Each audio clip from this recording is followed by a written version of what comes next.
राष्ट्रीय स्वयंसेवक संघ के सरकार्यवाह, जिनको हम जनरल सेक्रेटरी कह सकते हैं, भैया जी जोशी, सुरेश भैया जी जोशी संबोधित करेंगे।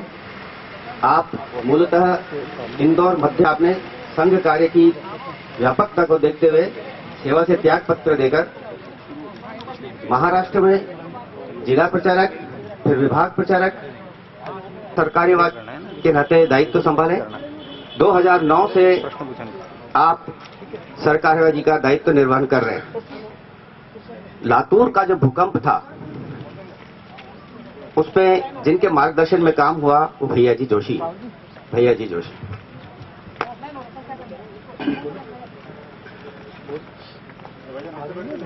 सभी प्रसार माध्यमों से जुड़े हुए बंधुओं तथा बहनों का मैं स्वागत करता हूं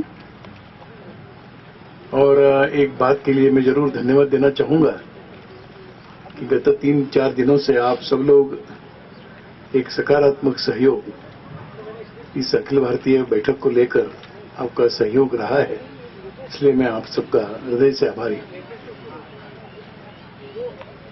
एक नजदीकट ही पर्व आ रहा है, उस होली के पर्व की शुभकामनाएं भी एडवांस में ही मैं आपको दे के रखती हूं। पर होली के भी 2 रंग होते हैं, तो एक तो आनंद का पर्व होता है, एक गुलाल का भी पर्व होता है। तो गुलाल ही रहना अच्छा रहता है।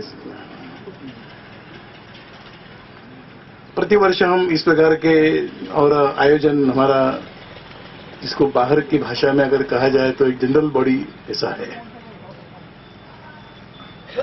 देश भर से सभी स्थानों से प्रतिनिधि इसमें आते हैं, गत वर्ष के कार्यों की समीक्षा भी करते हैं और आने वाले वर्ष के लिए कुछ योजना बनाकर चलते हैं। समय समय पर समाज जीवन में आवश्यकता लगने पर लगती है, कुछ परिस्थितियां निर्माण होती है, उसको लेकर हम एक राष्ट्रीय स्तर पर एक जनमानस को ध्यान में लेकर और एक संघ की भूमिका रखने वाले प्रस्ताव भी पारित करते हैं। इस बार 3 प्रस्ताव इस बैठक में पारित हुए, जो आपको शायद मिले होंगे या तीसरा आज मिला होगा। तीनों प्रस्ताव समाज जीवन के साथ जुड़े हुए हैं। यहां आज स्वास्थ्य की, चिकित्साओं की व्यवस्थाओं की कमी है और जो है वह एक समाज के बहुत छोटे हिस्सा ही उसका लाभ ले पाता है।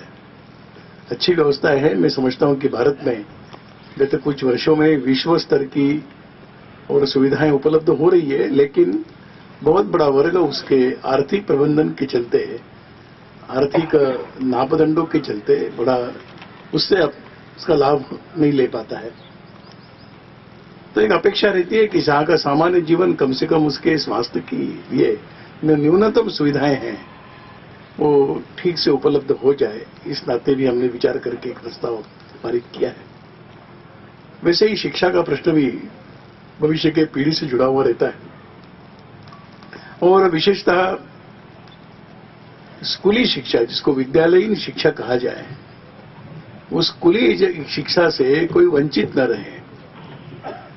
तो स्कूली शिक्षाओं के प्रावधान तो बने हैं। आज इंफ्रास्ट्रक्चर कहा जाए तो विद्यालयों का निर्माण तो हुआ है, पर विद्यालयों में जिस गुणवत्ता की प्राथमिक शिक्षा, जिसको बेसिक एजुकेशन कहा जाए, वो जहां होना चाहिए वहां पर और बहुत सारी कमियां दिखाई देती है और जहां पर अच्छी सुविधाएं हैं वह सामान्य व्यक्ति के पहुंच के बाहर है।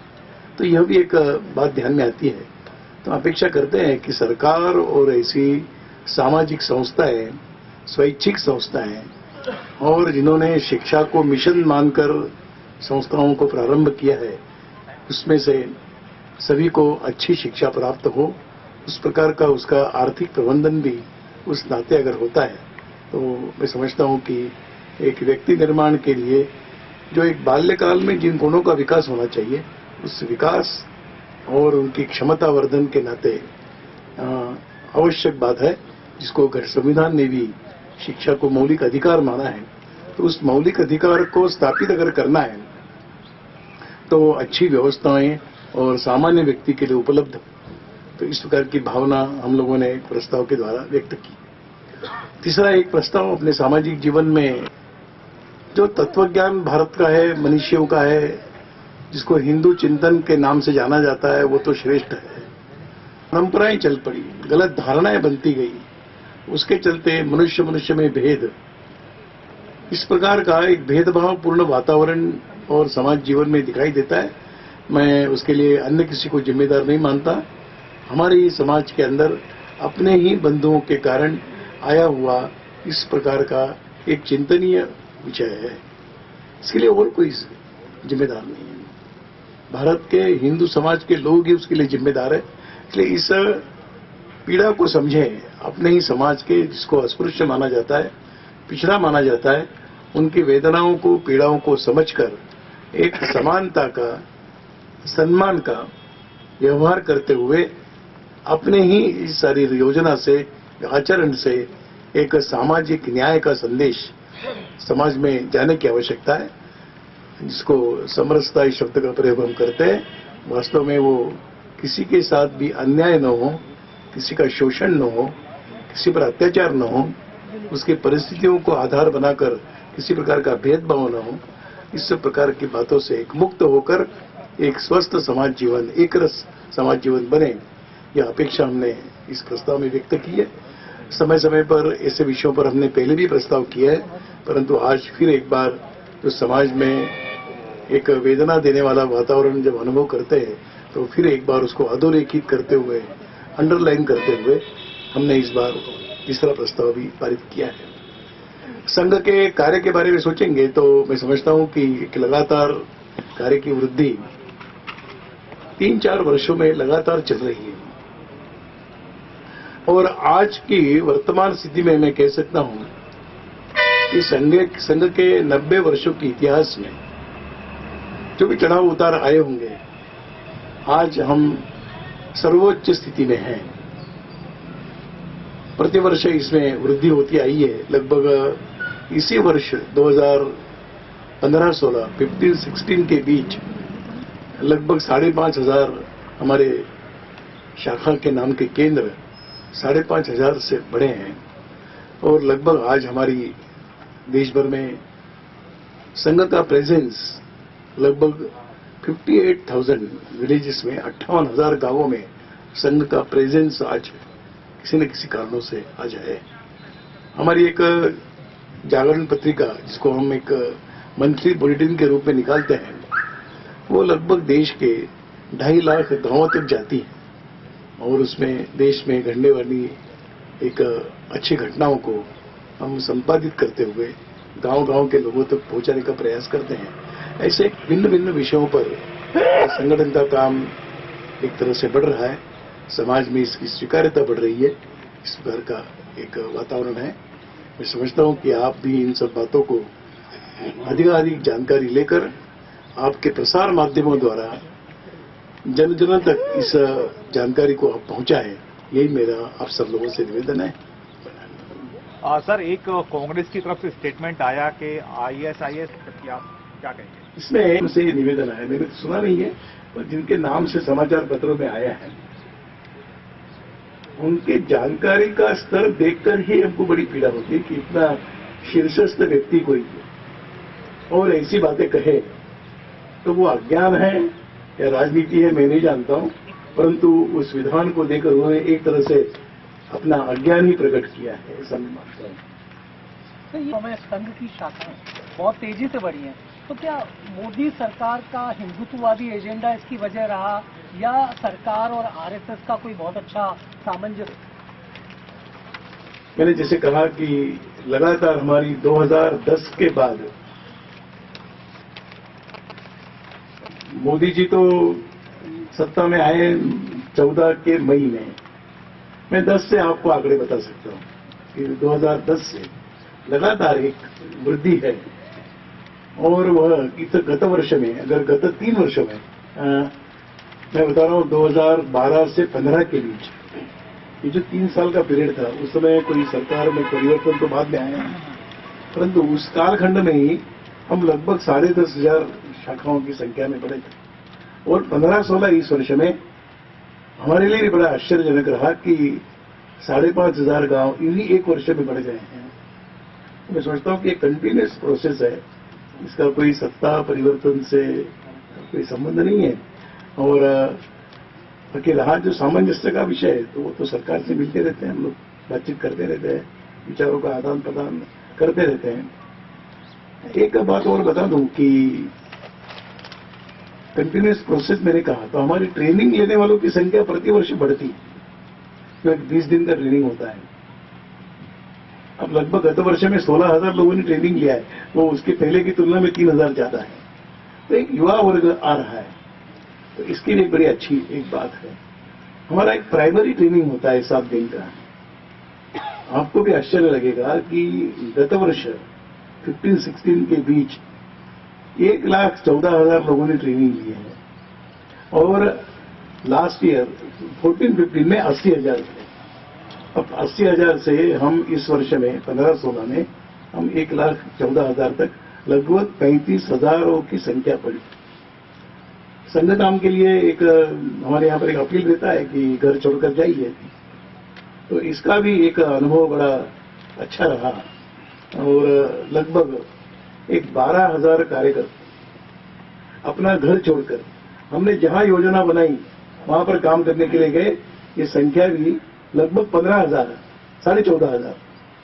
मैं समझता हूं कि ये सारे जो बातें हैं वो किसी एक कोई छोटे मोटे परिवर्तन से नहीं आती है, एक कंटिन्यूस प्रोसेस है, इसका परिणाम है। सर बात हो रही थी कि कुछ चेंजेस आएंगे, बहुत चर्चा थी, कुछ डेवलपमेंट हुआ सर? तो हमने बदल दिया है। क्या हुआ? देखिए हम हमेशा ही काल के अनुसार चलने वाले लोग हैं, कोई रिजिड नहीं है। कोई भी जड़वादी संगठन इतनी प्रगति नहीं कर सकता है, तो ये हमारा संगठन जड़वादी नहीं है। और इसलिए हम काल की पहचानते हैं, काल को समझने वाले लोग हैं और इसलिए कई बातों में हमने समय समय पर परिवर्तन किया है।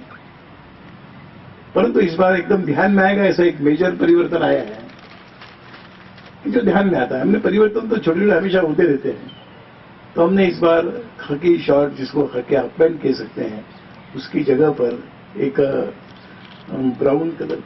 ब्राउन कलर की फुल पैंट को हमने अपने गणवेश का हिस्सा बनाया है। खाकी नहीं, ब्राउन कलर की है। अब सामान्य जीवन में फुल पैंट चलती है तो हमने इसको स्वीकार किया। हम समाज के साथ चलने वाले लोग हैं, हमें कोई संकोच नहीं उसमें। आने वाले चुनाव में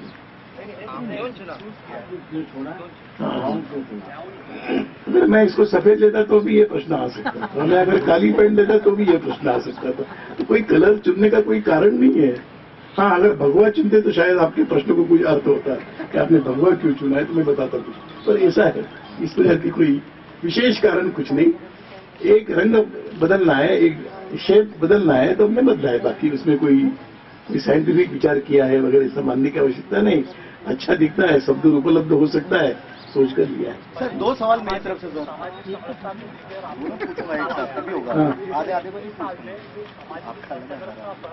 कई जगह जातिगत संघर्ष है, जिसमें ज्यादातर संघर्ष हरियाणा हो, गुजरात हो, वो आरक्षण को लेकर इस विषय पर एक दो संकेत तरफ से आए, खासकर हरियाणा संघर्ष हुआ उसके बाद एक स्टेटमेंट दिया है कमेटी को। इस विषय पर गुजरात किसान मुझे चाहता है कि सरकार इस तरह से देखे कि कैसे इस संघर्ष को निपटा जाए आने वाले दिनों में, और रिजर्वेशन पर देखे खासकर आप लोग क्या। वास्तव में हम सबके लिए ही एक बड़ा सोचने का विषय है। डॉक्टर बाबा साहेब अम्बेडकर जी ने जब आरक्षण का प्रावधान दिया था तो एक सामाजिक प्रश्न को सामने रखकर उन्होंने न्याय के नाते आरक्षण की बात कही थी। तो अनुसूचित जाति, अनुसूचित जनजाति के बंधु कई कारणों से पिछड़ गए, उनके लिए आरक्षण की बात वो न्यायोचित थी, उसको हम तो न्याय उचित मानते हैं। और देश का एक बहुत बड़ा हिस्सा, बहुत बड़ा समाज का वर्ग इस आरक्षण की व्यवस्था से लाभान्वित हुआ है। आज हम देखेंगे तो अनुसूचित जाति के, इसको हम दलित कहते हैं, हरिजन कहते हैं, वहां के युवकों का शिक्षा का स्तर काफी बड़ा है। अब ये कोई नहीं कह सकता कि कम प्रतिशत वाले और आगे बढ़ रहे हैं, ऐसी स्थिति अब नहीं रही। प्रारंभिक अवस्था में रही होगी, आज ऐसी स्थिति नहीं है। अगर हम उनके प्रवेश का अंतिम छात्र का प्रतिशत देख लेंगे तो हमको भी आश्चर्य लगता है, 80%, 85% तक पहुंच गए। तो ये आरक्षण की व्यवस्था उस दृष्टिकोण को रखकर दी गई। मैं समझता हूं कि उस भावना को समझकर मांगने वालों ने आरक्षण की मांग उठानी चाहिए। और समाज का जब संपन्न वर्ग भी आरक्षण की मांग करता है तो एक लगता है कि एक सही दिशा में सोच नहीं है, ऐसा हम मानते हैं।